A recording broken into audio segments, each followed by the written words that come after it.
ഇല്ലടാ, ഞാൻ അപ്പാപ്പന് ചായ എടുത്തിട്ട് വരാം. അപ്പാപ്പാ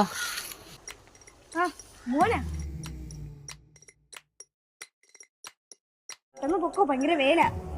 പാപ്പ എനിക്ക് പരീക്ഷ, എനിക്ക് വേണ്ടി പ്രാർത്ഥിക്കണം. അല്ലാതെ പിന്നെ ആര് പ്രാർത്ഥിക്കാറ്? മോനെ ഇതൊന്ന് പിടിച്ചു, എന്തേലും വേണ്ട പാപ്പ, നല്ല വെയിലല്ലേ, വൈകിട്ട് ഇവിടെ നിന്നാ മതി, ഞാൻ വണ്ടിയായിട്ട് വരാം.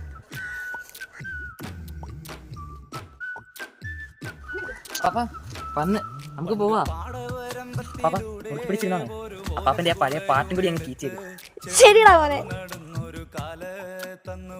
നടന്നൊരു പെണ്ണെ, കയ്യിൽ കരിവളയിട്ട് കണ്ണിൽ കൺമഷി കൊണ്ടുവരച്ച്, പിന്നെ വാർമോടിയൊക്കെ വിരിച്ച് നല്ല ചേലുള്ള പാവാടയിട്ട്, ആ തോട്ടോരത്തുള്ളൊരു കൈതോലക്കൂട്ടത്തിനോരത്തു നിൽക്കണ ഒരാൽ മരത്തിൻ ചോട്ടിലിരിക്കണ ദേവിക്കു ചാർത്തുവാൻ